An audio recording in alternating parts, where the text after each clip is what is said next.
अवैधरित्या अग्निशस्त्र विक्री प्रकरणी 3 युवकांना अटक, 2 पिस्टलसह 3 जिवंत काडतुसे असा 1,60,000 रुपयांचा मुद्देमाल जप्त।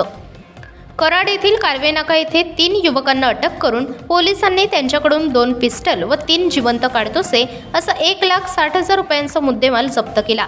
दरम्यान संशयित युवक कराड व खटाव तालुक्यातील आहेत। आकाश हिंदूराव चव्हाण, वय वर्ष 27, राहणार कारवे नाका कराड। तेजस भाऊ गुरव, वय वर्ष 24, राहणार हजारमाची, तालुका कराड।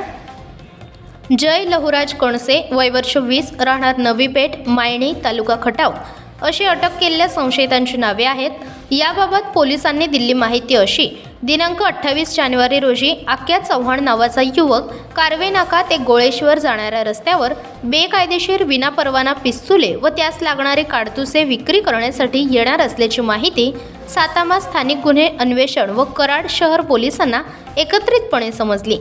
त्यानुसार पोलिसांनी पथक तयार करून सापळा लावला। पोलिसांचे पथक तेथे पोहोचल्यानंतर संशयित 3 जण होते।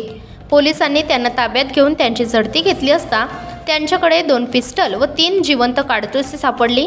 पोलिसांनी ती ताब्यात घेतली। बाजारभावाप्रमाणे त्याची किंमत 1,60,000 रुपये आहे। पोलिसांनी मुद्देमाल जप्त केल्यानंतर संशयित 3 युवकांवर कराड शहर पोलीस ठाण्यात गुन्हा दाखल करून त्यांना अटक केली। दरम्यान सातारा जिल्हा पोलीस दलाकडून नोव्हेंबर 2022 पासून आतापर्यंत एकूण 111 देशी बनावटीची पिस्टल, 4 12 बोर बंदुका, 2 रायफल, 260 जिवंत काडतुसे, 384 रिकामी काडतुसे, 5 रिकामे मॅगझिन जप्त करण्यात आले आहेत। या कार्यवाहीत पोलीस अधीक्षक समीर शेख, अप्पर पोलीस अधीक्षक doctor Vaishali Kadukar, DYSP Amol Thakur, police निरीक्षक अरुण देवकर, पोलीस निरीक्षक राजू तहसीलदार यांच्या मार्गदर्शनाखाली सहपोलीस निरीक्षक दत्तात्रय दराडे, रोहित फारणे, अशोक भापकर, फौजदार विश्वास शिंगाडे, पारितोषी दातर, कृष्णा डिसले, पोलीस संतोष सकपाळ, विजय कांबळे, लैलेश फडतरे, लक्ष्मण जगधने, प्रवीण फडतरे, अविनाश चव्हाण, विशाल पवार, सचिन ससाणे, विजय मुळे, अनिल स्वामी यांनी सहभाग घेतला।